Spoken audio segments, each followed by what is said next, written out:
Today, I want to share a story not about money, but about trust, friendship, and lessons learned the hard way. It all began on a quiet evening when I received a message from my friend. Her words were simple, but I could feel the weight behind them. She was in trouble. There was something in her tone, something trembling beneath the surface of her sentences that spoke louder than the words themselves. I called her immediately, and as soon as I heard her voice, I knew things were not okay. She sounded broken, the kind of broken that no one can hide behind polite words or a fake smile. She told me her story slowly, pausing every few seconds as if each sentence cost her strength. Her business had collapsed, her bills were piling up, and she didn't know how to make it through the month. There were moments of silence in between our conversation, moments when I could only hear her quiet sobs. I didn't need to hear any more. She was my friend, someone I had laughed with, shared dreams with, and trusted for years. Seeing her in that condition, even from miles away, was unbearable. Without thinking twice, I told her not to worry. I said I'd help her get back on her feet. She tried to stop me at first. She said she didn't want to burden me, that she just needed a little time. But I insisted. I told her that friends are not supposed to stand aside when one of them is drowning.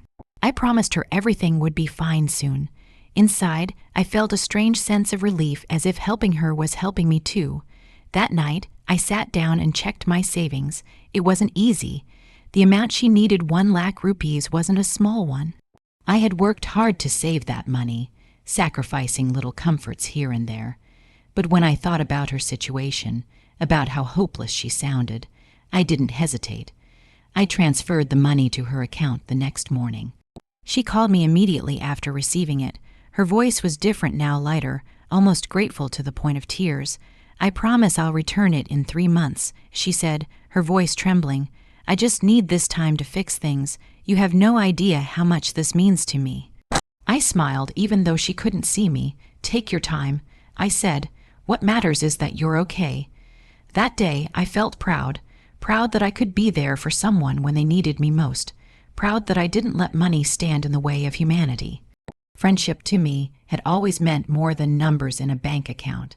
I believed that trust was worth far more than currency. For the next few days, she sent me little updates, messages about how she was trying to rebuild, how she was feeling hopeful again. I read every word with warmth in my heart, thinking I had done the right thing. Sometimes she'd send me a simple "thank you" at random hours of the night, and I'd reply with something comforting, telling her to stay strong. But somewhere deep down, I also carried a quiet fear, the kind of fear that comes from giving a part of yourself away and hoping it returns. Still, I brushed it aside. I told myself that she was my friend, that she would never break my trust. Looking back now, I realize that moment was the turning point, not just in our friendship, but in how I understood people. At that time, though, all I saw was someone I cared about in pain, and all I wanted was to help. I didn't know then that this act of kindness, born from love and loyalty, would later become a painful memory that would change the way I saw friendship forever. But in that moment, that first moment, I wasn't thinking about consequences. I was thinking about her and how much I wanted to see her smile again. The day I handed over the money is still clear in my memory. It wasn't just a transfer of funds, it felt like I was handing over a piece of my trust, a part of my heart that believed deeply in friendship. When I met her that afternoon, she looked tired but hopeful. Her eyes, once dull with worry, had a flicker of light again. I could see the relief washing over her as she realized that the weight on her shoulders had finally begun to lift. She sat across from me, clutching her phone, checking the bank notification over and over as if to confirm that it was real.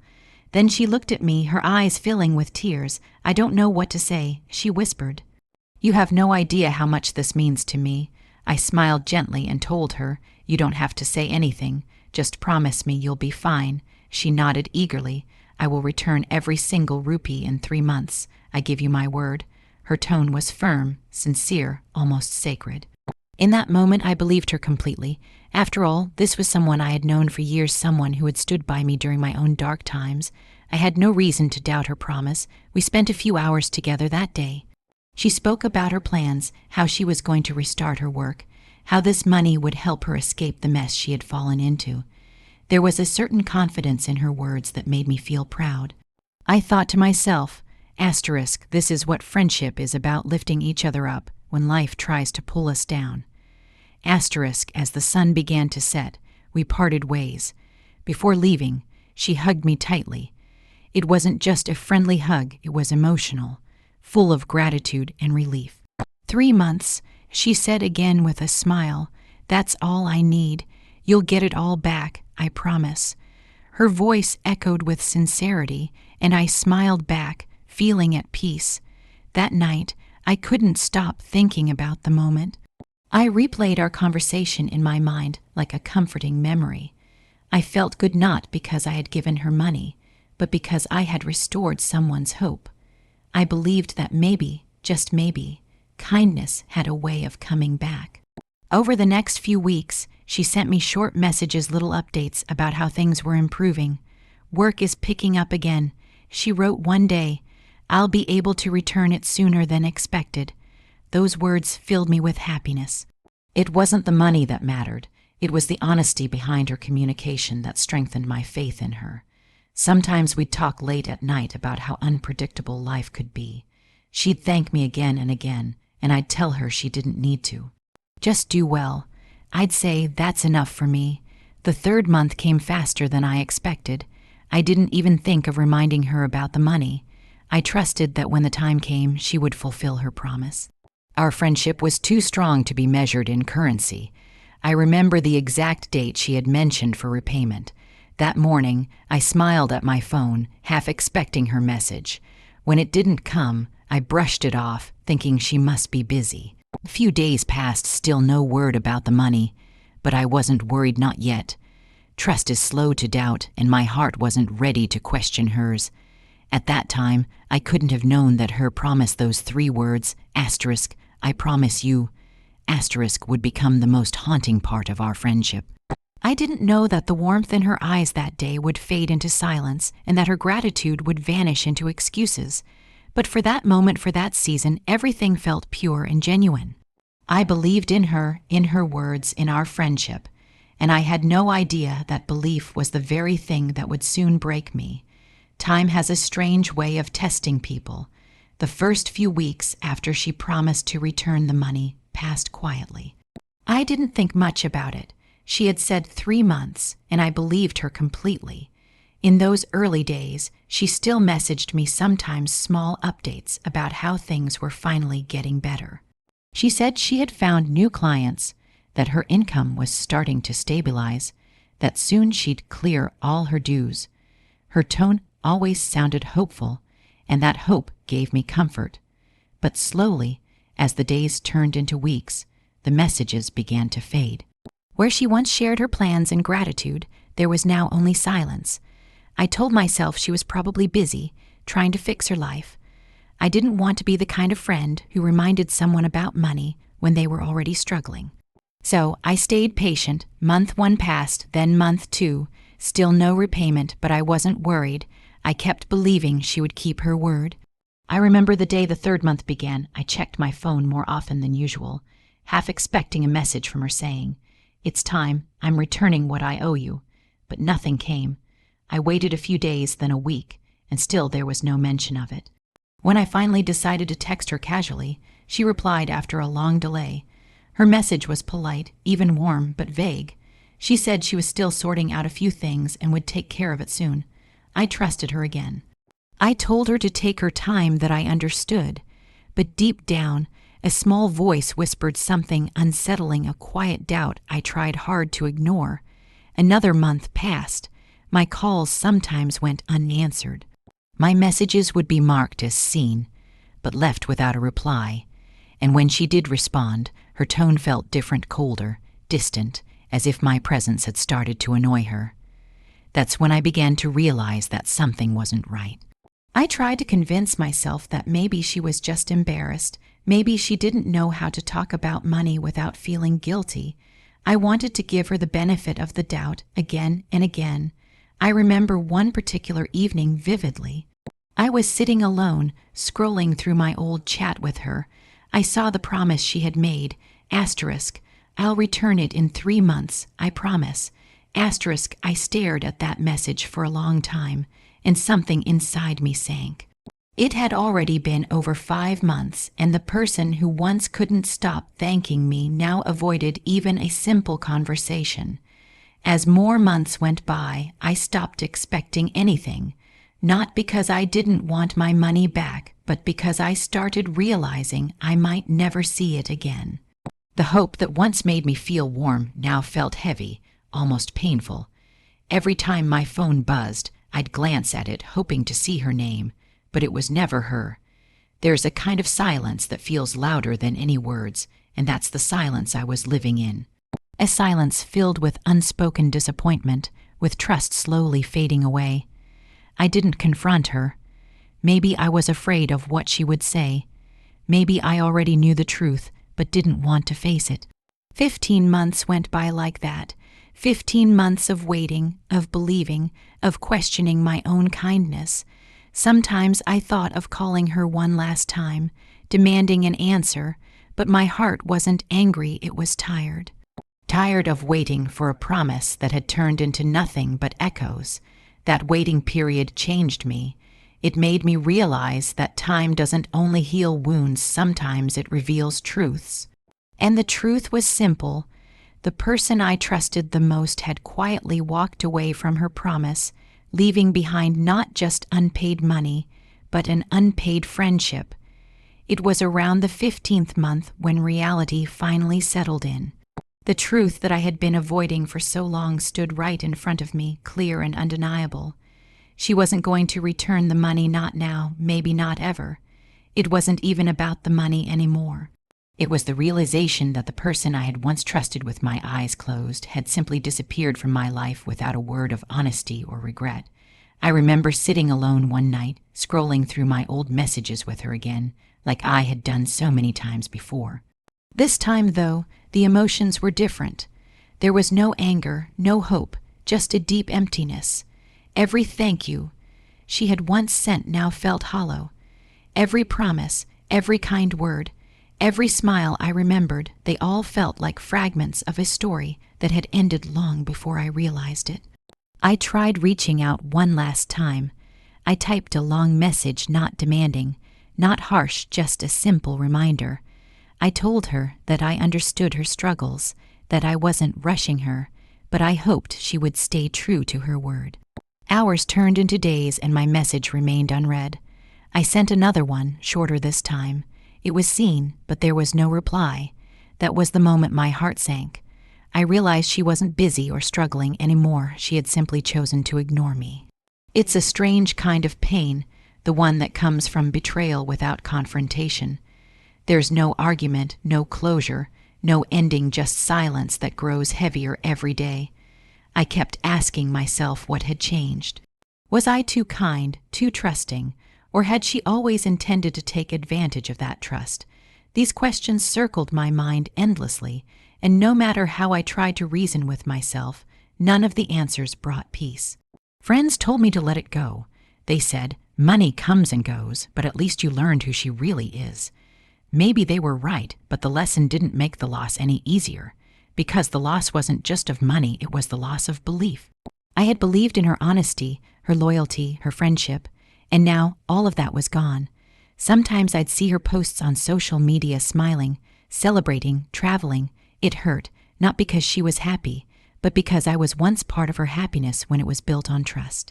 I wanted to message her, to remind her of the promise she made, but what was the point? If conscience didn't remind her, what good would my words do? I realized then that closure doesn't always come from the other person. Sometimes you have to give it to yourself. I sat down one day, took a deep breath, and whispered to myself, "It's over. Let it go." I didn't say it to forgive her. I said it to free myself. Holding on to that pain was only hurting me, not her. Still, the ache lingered. Every now and then, I'd think of how easily trust can be broken, how a single act can erase years of friendship. I thought of that day when she looked into my eyes and promised to return it in 3 months. I could still hear her voice, clear as ever, but now it sounded like a lie echoing in an empty room. That realization changed something in me. It made me cautious, maybe even colder. I learned to listen to actions more than words, to give with care and expect nothing in return. The friendship that once felt like a bond of the soul had turned into a story one that ended without a goodbye. And though I moved on with time, a small part of me will always remember that feeling, the slow, quiet heartbreak that comes not from losing money, but from losing faith in someone you once called a friend. In the months that followed, I found myself thinking less about the money and more about the lesson hidden behind it. Pain has a strange way of teaching you things that comfort never can. It forces you to look at life differently, to question your choices, and to understand what trust truly means. I had always believed that kindness was a simple act, that when you help someone, the world somehow helps you back. But now I knew it wasn't that simple. For a long time, I replayed everything in my head, trying to understand where I went wrong. Was I foolish for trusting her so easily, or was it her fault for breaking that trust so carelessly? The more I thought about it, the more I realized that maybe it wasn't about right or wrong, it was about values. We often assume that others think and feel the same way we do, but that's not always true. What was sacred to me, a promise, might have been just words to her. I began to look at people differently. I started noticing how easily some speak of loyalty, honesty, and friendship, yet how few actually live by those words. I realized that life isn't about expecting others to be like you, it's about learning to be yourself even when others disappoint you. That realization hurt, but it also set me free. There were days when I'd still feel the sting of betrayal, but I started channeling that pain into understanding. I reminded myself that helping someone in need was never a mistake. The mistake was expecting something in return. I had given her that money with a pure heart, and that was what mattered most. The promise she broke reflected her character, not mine. One evening, while reflecting on everything, I wrote in my journal, "Giving is not wrong, but giving blindly is dangerous." That sentence stayed with me. It became a quiet rule I decided to live by. I told myself that I would continue to help people, but with wisdom, because kindness without boundaries can turn into a weapon that hurts the giver. I also learned the importance of emotional detachment, not in a cold or selfish way, but in a way that protects your peace. I started practicing something simple. When I give for the sake of goodness, not for the hope of return. If it comes back, it's a blessing. If it doesn't, it's a lesson. This mindset slowly healed me. Over time, I noticed how the anger inside me faded. I stopped waiting for her message. I stopped hoping for her apology. I stopped expecting anything from her at all. That's when I realized I had finally found peace. True peace doesn't come when someone repays you, it comes when you stop letting their actions control your emotions. I thought back to that moment when I first helped her. I remembered how happy I felt, how sure I was that I was doing something good. That memory was still pure, and no broken promise could take that away from me. I had acted out of love and sincerity, and that was something to be proud of, not ashamed. Now, when people tell me their stories of betrayal, I listen differently. I don't just hear their pain, I understand it, because I've been there. I know what it feels like to watch trust dissolve slowly, quietly, without confrontation. And I know that the only way to truly heal is to let go not just of the person, but of the anger, the resentment, and the disappointment they left behind. The lesson I learned was simple yet powerful. Help others, but protect your peace. Be kind, but don't be blind. Trust, but verify. And when someone breaks your faith, don't let it make you bitter, let it make you wiser. Because in the end, every betrayal carries within it a hidden blessing, the strength to rise above it, and the wisdom to never repeat it. As time went on, I realized that every experience, no matter how painful, leaves behind a message meant to shape us. What happened between me and my friend wasn't just a story of money lost, it was a story of awakening. I had spent so long carrying the weight of disappointment that I forgot to look at what it was teaching me. Slowly, as the days passed, the anger faded, and understanding took its place. I began to see that people come into our lives for different reasons. Some to love us, some to test us, and some to teach us what we must never forget. My friend belonged to that last group. She came into my life as a reminder that trust is precious, and not everyone deserves it. I didn't hate her anymore. In fact, I felt strangely thankful because her betrayal had opened my eyes to the reality of human nature. One quiet morning, I sat by the window with a cup of tea and thought about everything. The moments we shared, the laughter, the promises, the silence that followed it all played in my mind like an old movie. I realized I wasn't sad anymore. There was only calmness, a soft kind of peace that comes after a long storm. I whispered to myself, maybe this was meant to happen. Maybe I needed to learn how to let go without resentment. Maybe I needed to understand that not every good deed gets returned, and that's okay. From that day on, I made a promise to myself I would still help people, still be kind, still give when I could, but I would never tie my kindness to expectation. If I give, it will be because my heart chooses to, not because I want something back. I will give freely and walk away freely. That is the only way to keep your heart light. I also began to talk about my story with others, not to complain, but to inspire. Whenever someone told me they had lost faith in people, I told them, don't stop being good just because someone else wasn't. I reminded them that goodness is never wasted. Even when it feels like it, it always comes back in some other form, maybe not from the same person, but from life itself. Sometimes life teaches us through loss. Sometimes it teaches us through silence, and sometimes it teaches us through people who hurt us without even realizing what they've done. The trick is to listen, to take the lesson, and move forward with grace.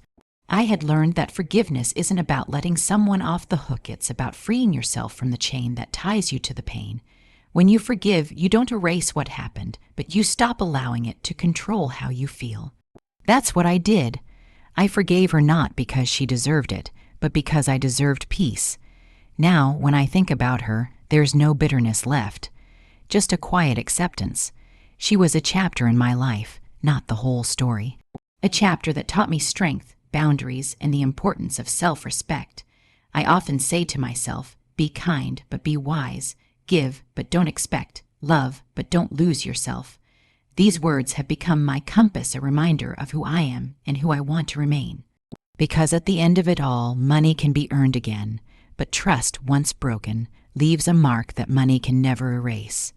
If someone asked me today whether I regret helping her, I would say no. I don't regret being kind. I only regret expecting honesty in return. Because the truth is, we cannot control what others do, we can only control what we choose to become after they do it. And I chose to become wiser, calmer, and stronger. That is the final message this story leaves behind. Be generous, but guard your heart. Help others, but know your limits. And when someone breaks your trust, don't let it make you cruel, let it make you careful.